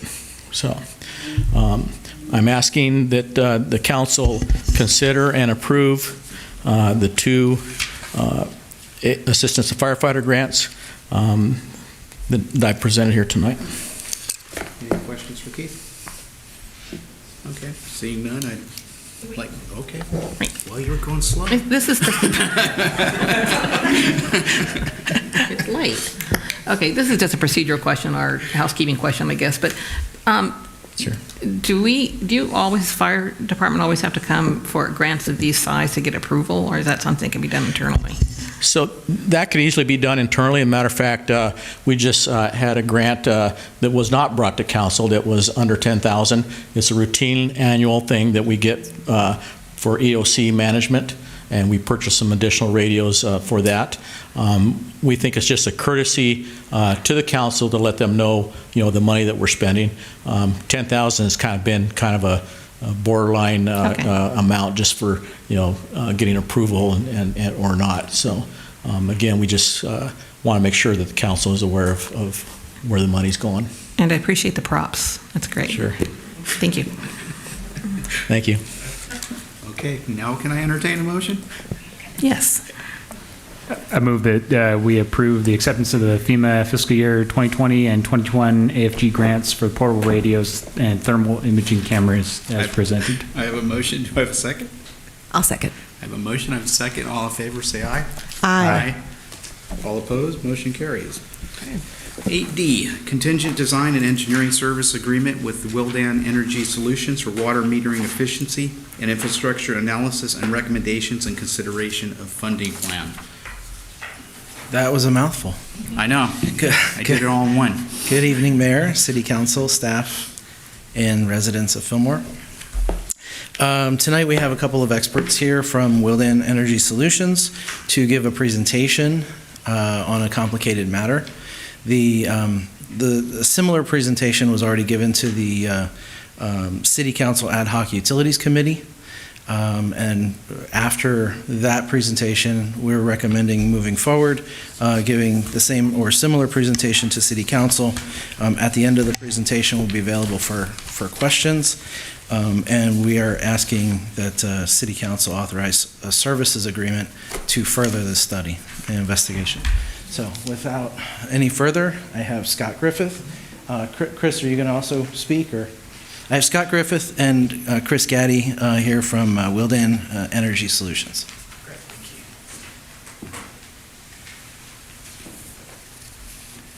you. Good evening, Mayor and Mayor Pro Tem and council members and residents here. My name is Scott Griffith. I work with Willdan Energy Solutions, and we had an opportunity to visit your city over the last couple of months, and we're in a very unprecedented time as far as water infrastructure goes. We have a lot of dollars coming down from the feds with the IIJA and the IRA. And it gives us an opportunity to actually look at these really tough solutions, which is, a water solution for the city of Fillmore. So I'm going to have to ask you a little bit how I'm going to guide this one here. So I can do this. It should just flip if you just scroll the mouse. Perfect. That's great. Thank you. So Willdan, this part of Willdan, as you know, you probably know Willdan's been a very friend of the city for a long time. Again, the water solutions for California are complicated. Water is a very big deal here. And so we have statute here in California called 4217. And 4217 allows for some great levity in creating water solutions and, in fact, getting infrastructure paid for without going into debt or using CIP money. So we use that mechanism for water solutions, here in California. It's been used since 1980, and it's a very unique position, but it's also a time where we can actually use that to develop getting grants. So it's a really big, a very big deal for us. And here in California, we're all over California, as you know. And so Willdan itself has been around California for nearly 60 years. Let's see. So what we did is we took a look at your system. You have about 4,047 meters. And right now, they're hand read. And the problem is that in this particular situation, your meters are getting old. And so they are a mechanical device. In reality is you're delivering 10 gallons of water, but in reality maybe only charging for between 7.5 and 8. Now that is a mechanical device. It compromises over time. Happens all over California, just the way it is. So the problem is that what do you do about it? How do you get to that situation where you can get those changed out? So water conservation, again, is a big deal here in California. And at the end of the day, most systems are basically suffering from this, that these mechanical devices are quite old. So we took a look at your system, and so the good news is that it's a very likely result here that you could get a lot of improvement with just minimal amounts of accuracy. So it does not really affect the customer's average bill that much. So that's a good news to the constituents here, that the average bill increase would only be about $14 a year. That's not a whole lot, so that's great. So the project benefits of this would be the accuracy increase would actually create almost $1 million of additional revenue to your system by putting in a more accurate system. And so by just looking at the dollars that way, it's a very economical way to do it, and actually the savings pays for the project. So, and that savings is actually guaranteed by Willdan in this process. So that's a very unique side of it. So the other parts of this that are pretty interesting is that it's not just actually a meter situation. It allows you to do operating analytics, allows you to look at leak detection. Leak detection is a big deal here because you have an older system. So it able to make the system much more resilient in the process. So one of the things that we're looking at is these are expensive to do. And right now, with the way the IIJA is working and the IRA is working, it allows us to probably almost pay for half of the system through those grants. So we were looking at we did a what-if situation. Like, what if we used a cellular system which actually allows you to read immediately, you don't have any infrastructure to maintain, and you're able to actually create an AMI system almost immediately, which is very interesting. And so, but looking at that, we did a sort of what-if scenario to see, well, if we were able to look at that cost, which is substantial, could we pay that down? So under the 4217 scenario, there's a possibility of paying half of that down through the grants. So what we looked at is, what are the savings and cash flow that could happen here? So there is actually, this is going to sound interesting here, but there's a net cash flow availability of almost $18 million over 20 years. That's substantial. Now, here's the interesting thing to this is that the actual meter itself is old, which means you're actually pushing water through that, and you're also charging less the amount that you're delivering. So over a period of time, the cash flow actually, it is cumulative over time. So there's this process, actually your system is a great candidate for something like this to happen. And we also looked at the ability to get grant funding for this. So the grant funding of this allows us to pay that down and also be able to use the IIJA and IRA to be able to actually take the costs and be able to supply that over about the 4-year period that's moving forward.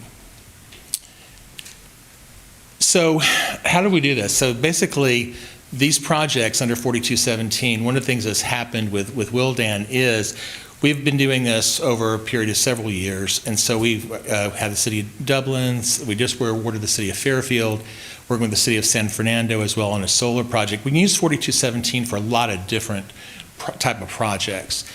But we're also, the city of Pleasanton has used this for meters. So is Newport Beach, Woodland has, Riverbank, and also the city of Corona. And I believe actually Oxnard has started a project about 2 years ago. Basically, what we do is we take a look at which particular technologies will work the best. And so in the process of the IGA, we look at which ones are going to best apply to your system here. So we don't sell these systems, we don't represent them. We look at which one will be the best one to apply, to your particular needs here. The interesting thing about the project benefits here is that the accuracy results of new equipment will actually pay for the project straight out. So what we do is we look at a way of being able to use the operational savings, the leak detection savings as actually sort of a bonus, but in reality, the actual just accuracy benefits itself will pay for the project. And then as far as the Infrastructure Investment and Jobs Act, one of the things we have more money coming down for water and wastewater than has happened since Roosevelt. So that's something that we want to be able to really be able to exploit at this point. So the Water Smart grants that are available for this, the reason we sort of wanted to get in front of you pretty quickly is the fact that those deadlines are up in July. So we wanted to get something moving pretty quickly so we can get this and get some grant money started. The municipal metering projects are one of the things that the IIJA is really looking at. There's about $80 billion coming down for water and wastewater, and this is one of the things they really like to look at.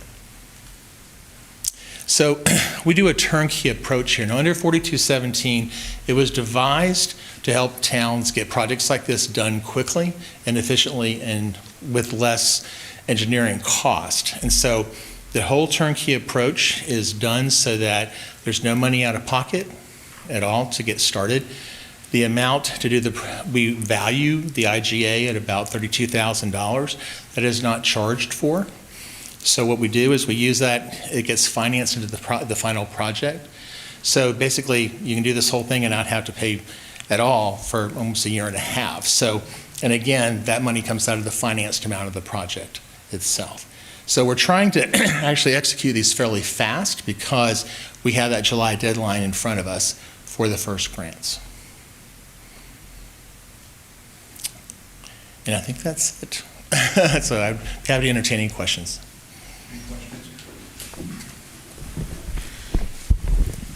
Yeah, thank you for your presentation. Sure. Much appreciated.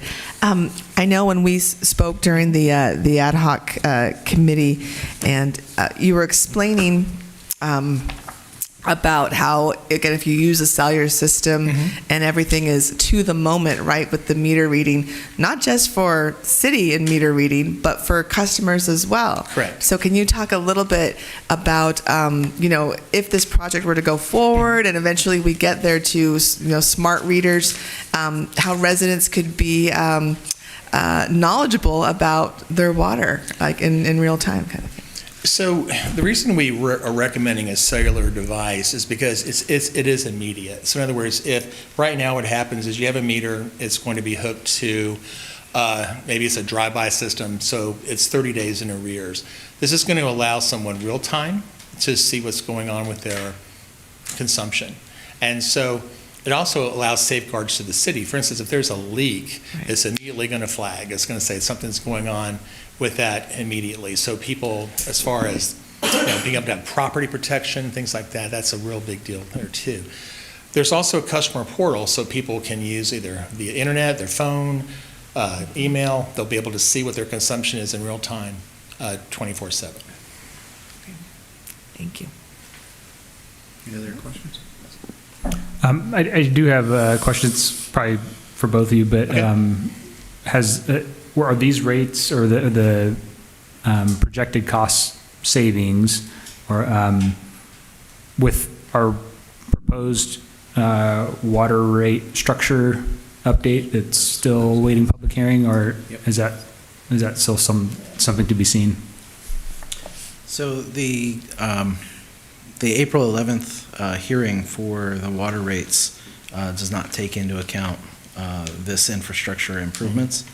And so the design of this system would have an outcome that we would have to then get council approval to move forward with once again. So at that time, the rates as it was introduced back in January lowers the base rate and then charges the residents only for the water that's used.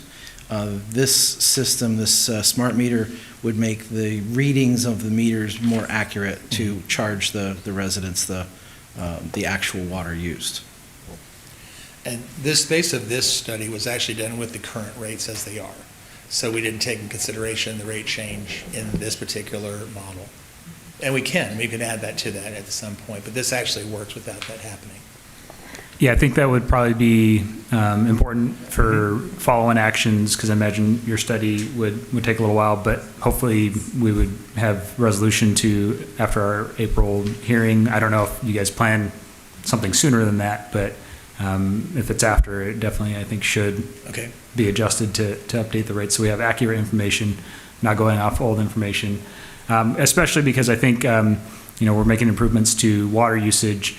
Our sewer usage and city debt really towards the facility, I think will probably draw a little bit of question from the community because about what these improvements are and what that adds to potential debt.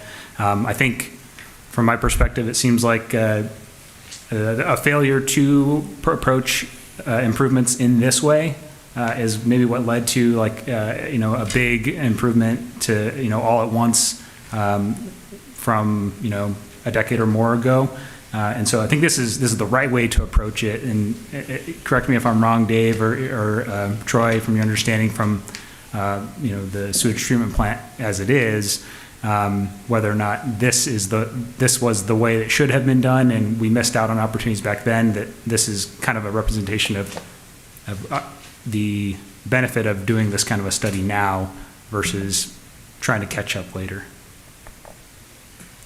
So, I wasn't part of the studies years ago, but the slide that I have up on the screen shows the annual volume of production, consumption, and loss.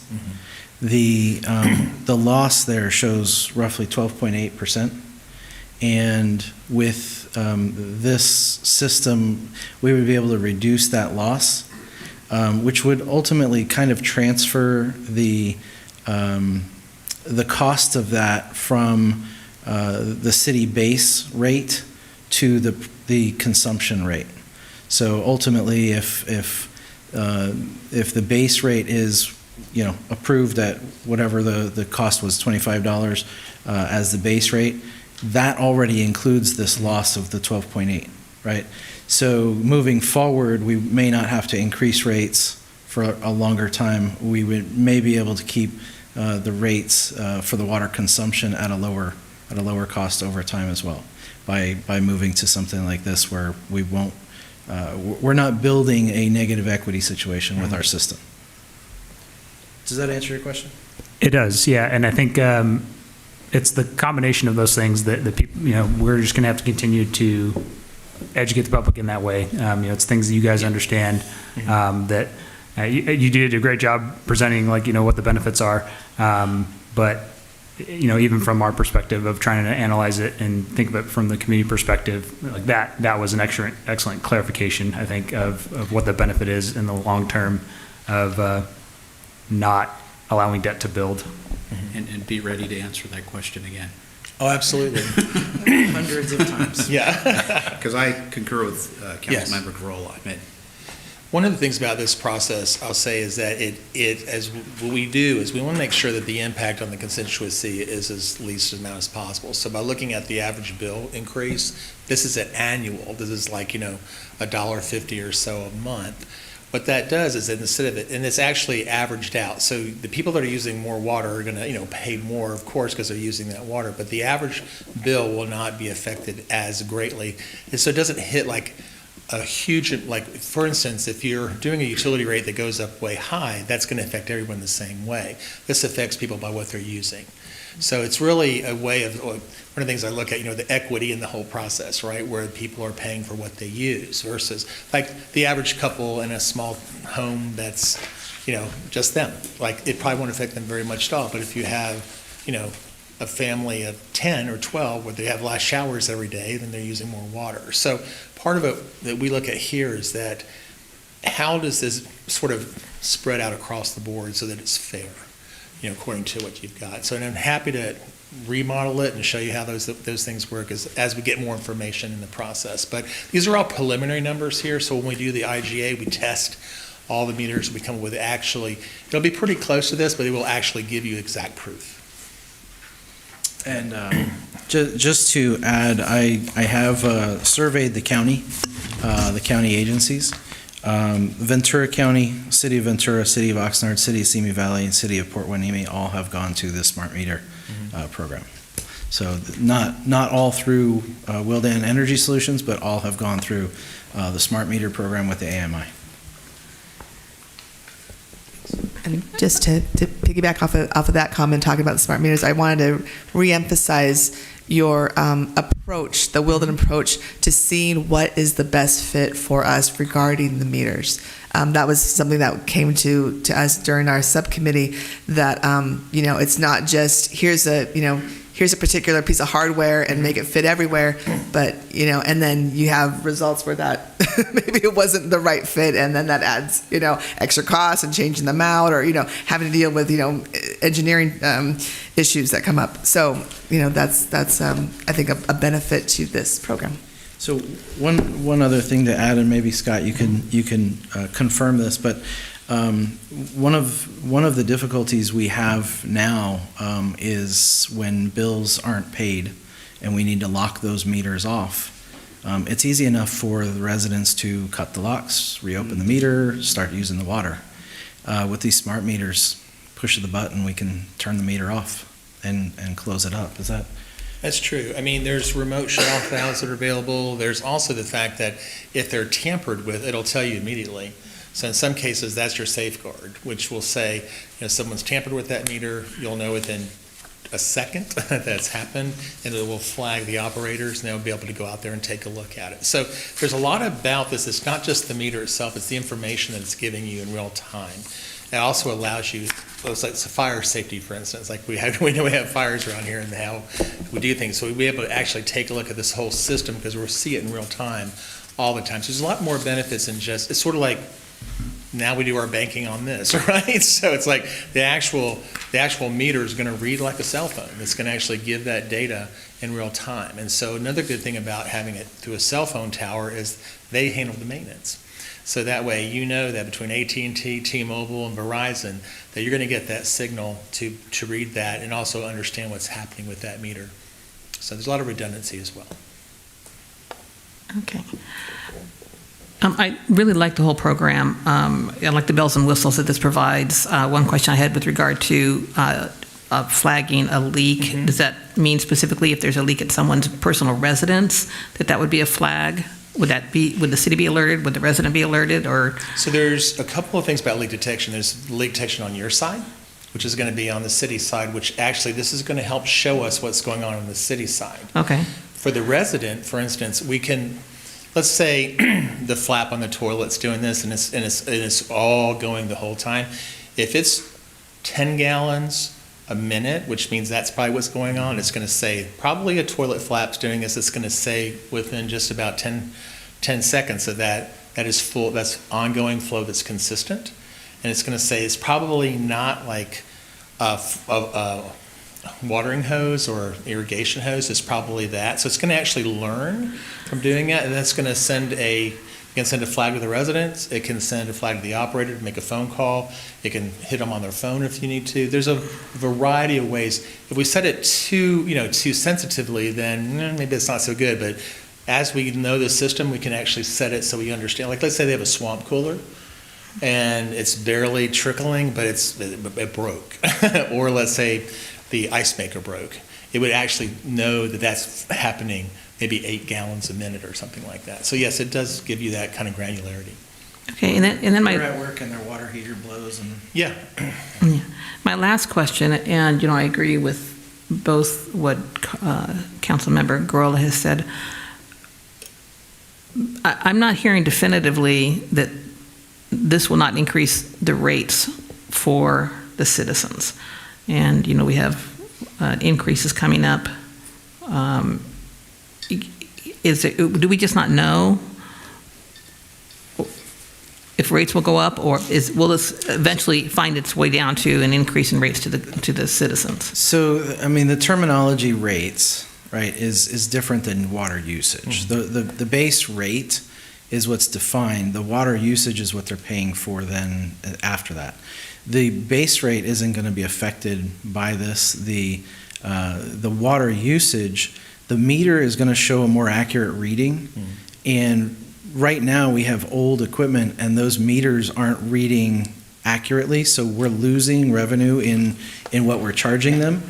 What Scott has indicated, that $14.75 is an annual increase, right?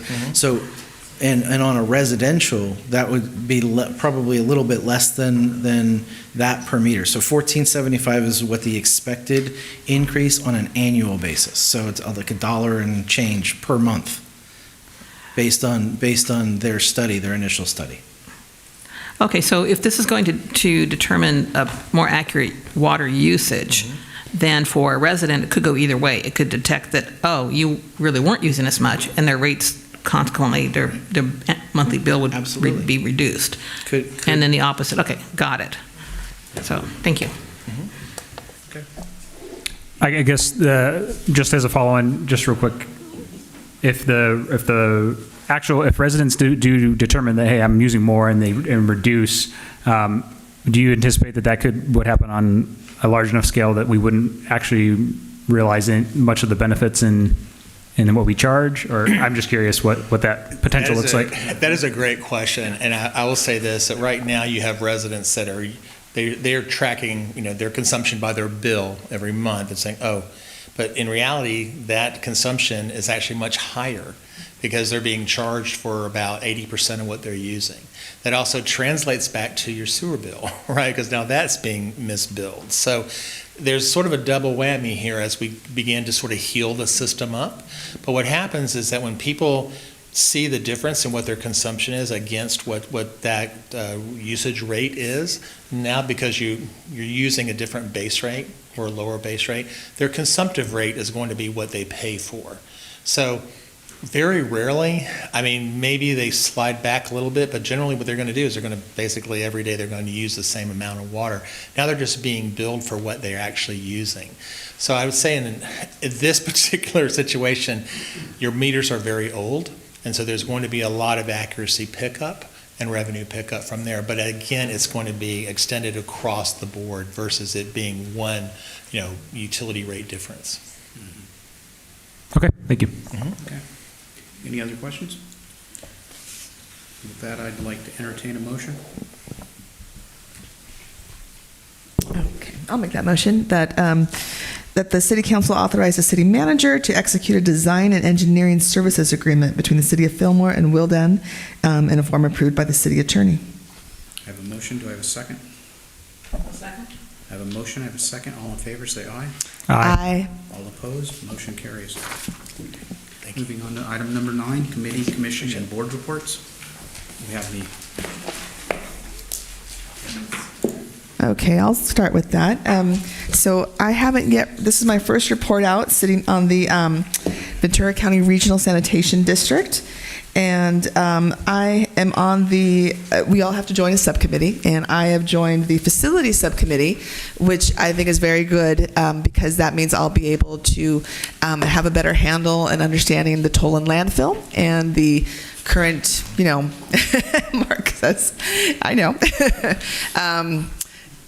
Currently what's going on. I was able to also have a really good conversation with the executive director, Chris Thyssen, who really gave me an update on what's happening with the sanitation district, both in the past, currently, and sort of what we're projecting at the district in terms of any issues that are out there. So I'm glad to be on that subcommittee and to really get a handle on and understand our toll and landfill and make sure that we're able to keep this resource in our community. Okay, then my second committee is the Ventura County Regional Energy Alliance. This is one that meets quarterly, and the update is basically that they're continuing to be really proactive in terms of looking for grants. Both sort of in a regional level, they've joined with other Central Coast cities and other counties, kind of going all the way up to Santa Cruz, to talk about climate resilience. Not just to talk about it, but to actually get grant money to implement programs.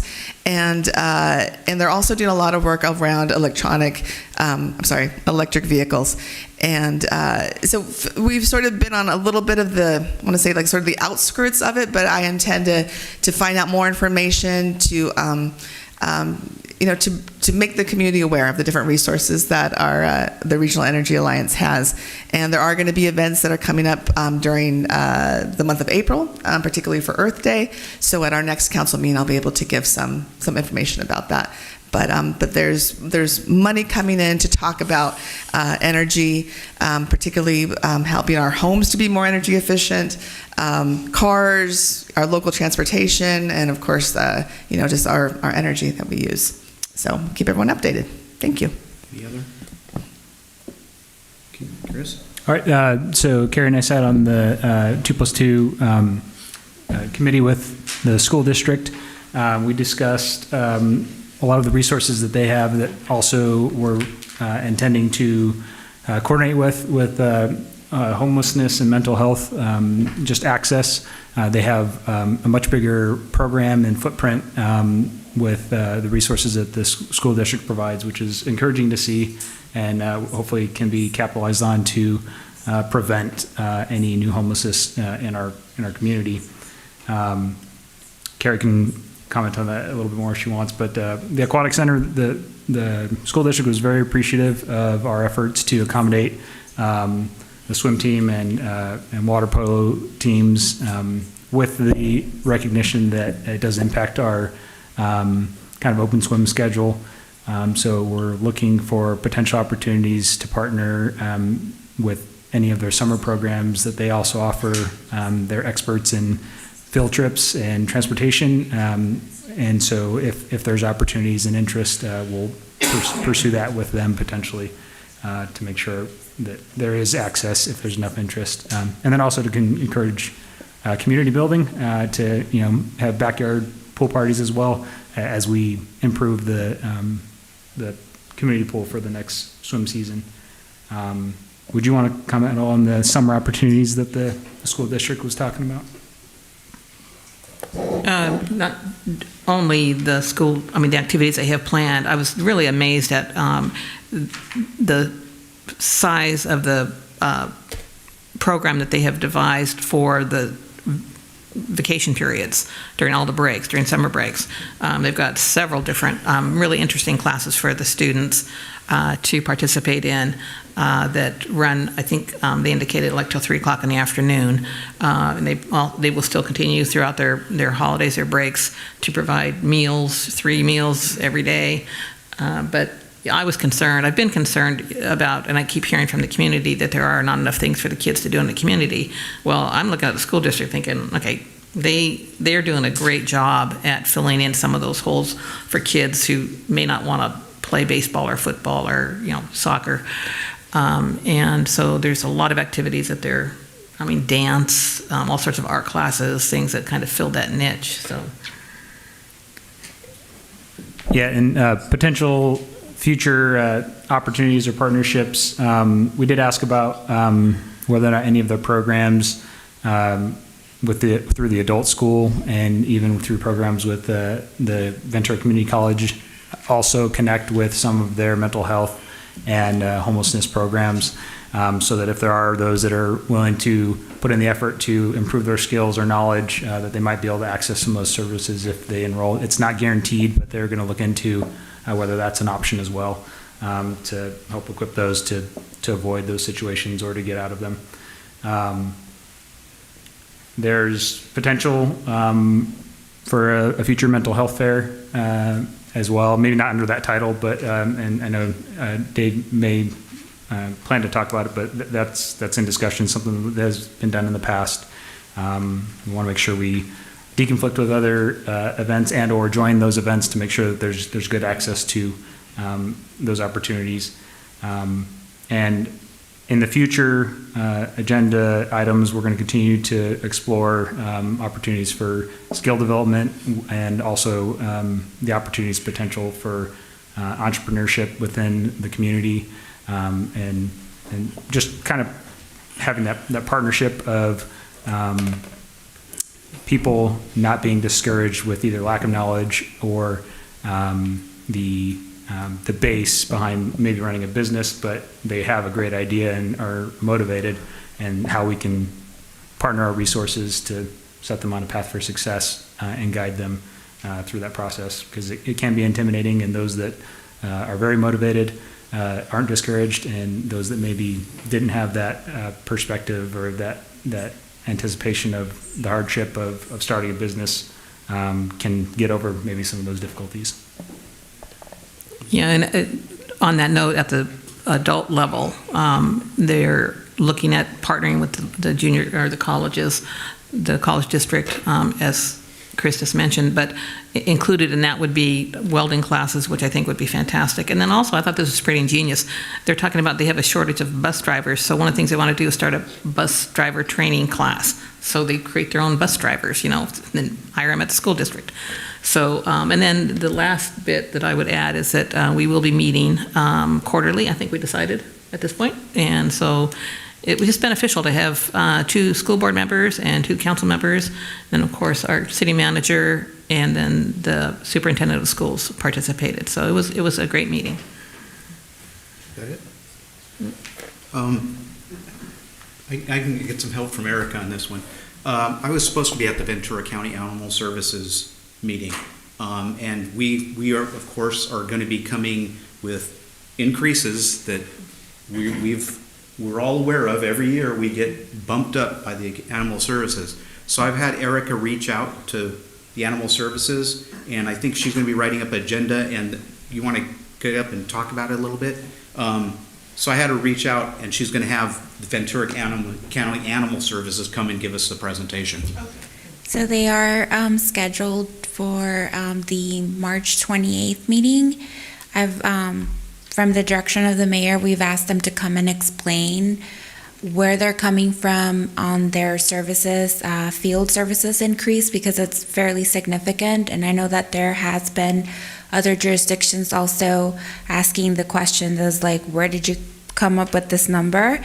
And so the director and their fiscal services person will be coming to present, because at that same time I'm going to be bringing forward the service level agreement with the new adjusted rates that they are recommending to take to the County Board of Supervisors. So they will be coming on the 28th. And that will help us with our budget and everything else. So. Great. Thank and that's you. all I have. So move on to item number 10, City Council reports, recommendations, and comments. I just wanted to make, if you don't mind, Mayor, an announcement about an event tomorrow, Wednesday, March 1st at 6 p.m. A group called Community Action Ventura County, they actually came and did a presentation last year. They are the designated agency that assists low-income families, low-income residents to apply for utility bill assistance. There's numerous programs for assistance with gas, electricity, propane, and now for water. And those funds aren't going to last forever, but they do have funds right now. So they are coming to the middle school tomorrow at 6 p.m. And they will explain who qualifies, who's eligible, and they will actually help families to fill out these applications. They're just, they're probably online now, but they do ask questions. You've got to have income levels and that sort of thing. and to, sign up families who qualify for these, and they could really get assistance on their bills. So just wanted to share that information, and those who are listening, the information has been put out on the city's social media pages. There's a flyer in English and in Spanish. So please encourage those who might be eligible to go to this and to see if they can get assistance. Thank you. Any other? Yeah, I would just like to say thank you to those who came out for public comment today. I do know that sometimes it seems discouraging that when you make public comment that it takes a while for us to get to the council member comments to potentially address something you just said or to recommend something that we would take action on in a next meeting. In that light, I would like just to maybe look at the potential for us to move our council member comments up or to kind of more closely align to public comment so that members of the public can hear a response if we do have any, so that they don't have to wait through something that they didn't necessarily come for. I know that can be potentially a controversial approach, but I'm sure those that have come to comment on the issue of dealing with homeless in the area, while they're glad to see that it was on the agenda, it took that long for us to be able to kind of have that response in the meeting and not feel like they're talking to a wall. And I think that helps build our trust from the public that we're actually listening, that those that do wish to speak, just in response to a public comment, would be able to do so without the member having to sit through a 2-hour meeting potentially. So anyway, I would like to see us, maybe add that to future agenda to maybe restructure where the council member comments come in. And then we have the opportunity to speak on our committee reports later. Yeah, if we would like to explore that, I could be supportive of that. So what sequence are you talking about? That's what I was trying to figure out. What do you? I think. Oh, go ahead, Chris. Yeah. So just our council member comments. It might just be a matter of splitting item 10 to just have comments. Our individual comments outside of our committee reports a little bit earlier. Tiffany, is there any legal issues on that? No, I think it's set by policy what the agenda order is, so we would need to agendize it and bring it back for council direction. But it can be moved to a different spot on the agenda. So you're saying to move our committee, commission, board reports, or city council reports, recommendations, and comments to 10 to number? Yeah, it would be just the city council reports, recommendations, and comments rather than the committee. The committee ones, obviously, like that took a little bit longer, but for our individual items. Item 10. Item 10. Yeah. And move it up to item break below. I mean, we can't really talk about that in detail about it right now. I'm proposing that we would discuss that. Right. I just want to make sure I understand what he's proposing. Yeah, just moving it earlier, and then we can talk more about it if you want to bring it back. Yeah. Mayor, this is the same topic we talked about last year. Yeah, I kind of remember that. We were kind of. Yeah. So whatever we want to do, we can bring it back. So. Yeah, we can just. Yeah, I support putting it on the agenda to talk about. And then going back to, I'm sorry, I'm jumping in on a new subject. Is that okay? I think Chris needs to know, though. Yeah, we would need one more vote to bring it back. Oh, yes. Okay. Yeah. Okay. And we're going to bring it back to explore it, to discuss it. Right. Okay. So we can get the pluses and the minuses of doing that. I meant something or Yeah, we'll discuss it later. Yeah, we'll bring back the same staff report we had last time. Okay. Yeah, I remember that one. I could probably dig it out of my package. Okay, any other council reports, recommendations, or comments? Yes. Okay. Get going, you're slow. Wait, I completely forgot what I was going to say. Oh, going back to the homelessness, our agenda item, and the recommendation coming from Councilmember Garola about, just want to make sure that we get that move forward, the community meeting of some sort. That's what you were referring to, right? During your remarks? Yeah. Yes, on that item, yeah. But here's where I'm kind of, our city council reports, recommendations, comments, if they bring up an issue in public comment that's not on the agenda, we can't even discuss it anyway, so Right, but we can immediately address, my proposal would be to readdress that, so. Yeah, we can't really discuss the merits of this since it's Right. not, since this isn't on the agenda right now. We Okay, shouldn't be. bring it yeah, back then. Yeah, thank you. Right. Okay. With that, we're going to move on to item number 11, City Manager verbal report. Oh, okay. We'll go backwards. Okay, Carrie, I'm supportive of. I support bringing that back as an agenda item of the community meeting. Thank you. So did I. Okay. Okay. I think we have our three or done? four altogether. Are we done? Yeah, we better be done before we start arguing Okay, about this. City Manager report. Yeah, thank you. Just want to let everybody know that due to the replaster of the pool this year, the pool will be shut down May 10th and through probably mid-August. We've worked with the school district schedule. We've reached out and we've were able to obtain some lifeguards. We'll be able to offer 2 sessions for lap swim. The first session will be March 6th through April 2nd. They will have 4 different times, Monday through Friday. It'll start at 6 a.m. to 6:45 a.m., 7 a.m. to 7:45 a.m. Then the evening session will be 6 o'clock to 6:45 and 7 o'clock to 7:45, Monday through Friday. On Saturdays, it will offer 2 sessions from 10 o'clock until 10:45 a.m. and from 11 a.m. to 11:45 a.m.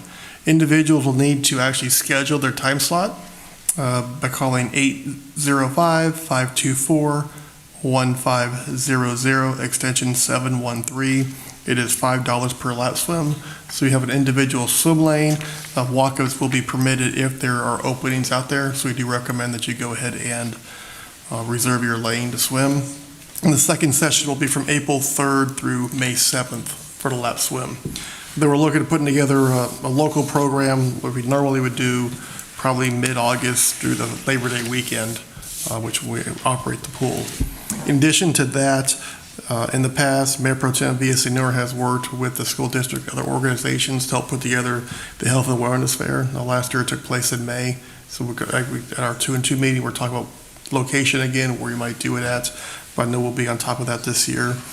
In addition to that, the chiefs and I will get together, try to identify a time, probably most likely in April, May timeframe again, to have the conversation out there at the park regarding homeless and work with the county and see what services they can bring out there and take a look at maybe a couple dates, kind of kick it around to see what might be the most beneficial to the residents and the staff and to get people out there all at one time. So that's all I have for tonight. Okay, and with that, I'll adjourn the meeting to the next regularly scheduled meeting at 6:30 on Tuesday, March 14th, 2023. Meeting adjourned.